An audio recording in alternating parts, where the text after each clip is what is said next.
नमस्कार विद्यार्थियों, आप सभी का बहुत बहुत स्वागत है। आज हम हमारी 10वीं कक्षा की हिंदी की पाठ्य पुस्तक गोधुली भाग 2 के पाठ 2 को पढ़ने जा रहे हैं, जिसका नाम है विष के दाग। आइए देखते हैं आज के इस अपने वीडियो में हम पाठ के बारे में क्या क्या पढ़ने वाले हैं। तो सबसे पहले हम देखेंगे पाठ्यांश का प्रसंग, यानी कि जो पाठ का अंश हम अपनी आगे वाली वीडियो में पढ़ने वाले हैं उसका प्रसंग, यानी कि हम पाठ के बारे में क्या क्या पढ़ेंगे। तत्पश्चात हम पाठ्यांश की व्याख्या करेंगे, अर्थात उसका मतलब समझकर पाठ का वर्णन करने की कोशिश करेंगे। तो चलिए शुरू करते हैं अपना आज का वीडियो पाठ्यांश के प्रसंग के साथ। सबसे पहले हम देखेंगे कि सेन साहब का अपने बेटे के प्रति किस तरह से एक अलग स्वभाव था, यानी कि अपनी बेटियों के प्रति एक अलग स्वभाव और बेटे के प्रति एक विशेष स्वभाव। इसके बाद हम पढ़ेंगे कि गाड़ी को लेकर कैसे एक विवाद हो जाता है, यानी कि एक लड़ाई होती है गाड़ी को लेकर। फिर हम देखेंगे उच्च वर्ग का प्रभुत्व।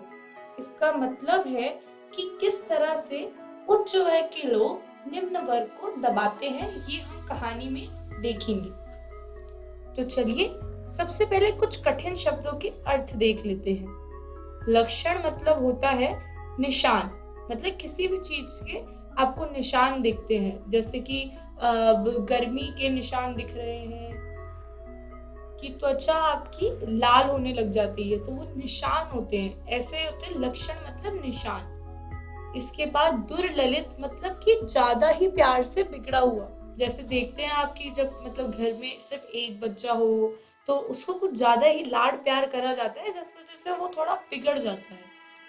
अभाव मतलब होती है कमी, किसी भी चीज की कमी होना। दूरंदेशी यानी कि आगे की बात सोचने का गुण, यानी कि भविष्य में क्या होने वाला है ये बात पहले ही सोच लेने का गुण, इसे हम कहते हैं दूरंदेशी। चलिए अब हम पाठ्यांश की व्याख्या देख लेते हैं।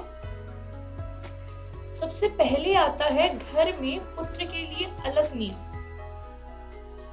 अब जैसा कि हम पिछले वीडियो में पढ़ चुके हैं कि सेन साहब की 5 पुत्रियां थी और एक पुत्र है।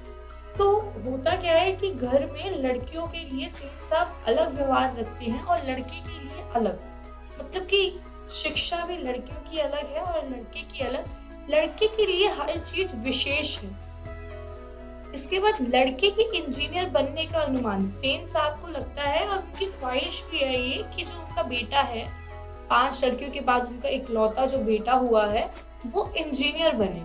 तो वो हमेशा ही सबके सामने यही बोलते रहते हैं कि मेरा बेटा जो है वो इंजीनियर बनेगा, इंजीनियर बनेगा। सेन साहब का बार बार अपने बेटे की इंजीनियरिंग को लेकर पक्ष लेना, मतलब उनका बेटा कुछ भी कर दे, कोई भी शैतानी करे, कोई चीज तोड़ फोड़ कर दे, तो सेन साहब बार बार क्या बोलते थे कि कोई बात नहीं, इसने तो इंजीनियर बनना है, तो ये पहले से ही इसके लक्षण दिखाई दे रहे हैं, मतलब कोई दिक्कत नहीं है, कोई आपत्ति नहीं है, उसे तोड़ फोड़ कर लेने दो, उसे इंजीनियर बनना है। तो हर चीज को वो इंजीनियर बनने की बात से दबा लेते थे।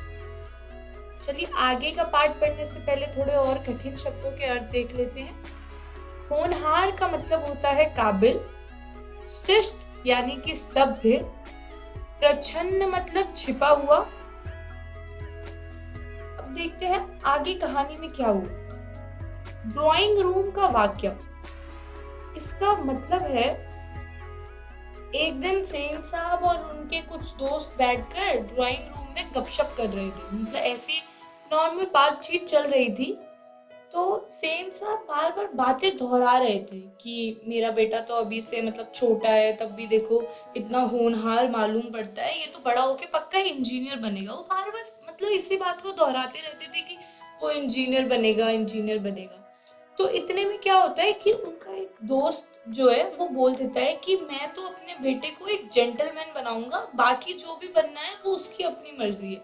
तो इससे क्या होता है, इस व्यंग पर सेन साहब बहुत अत्यधिक चिढ़ जाते हैं, मतलब उन्हें ऐसा लगता है कि उन्होंने उनकी जो है इज्जत पे थोड़ी सी कमी आई, उसे ऐसा नहीं बोलना चाहिए था सामने वाले को, और वो चिढ़ जाते हैं। आइए आगे बढ़ने से पहले कुछ और कठिन शब्दों के अर्थ देख लेते हैं।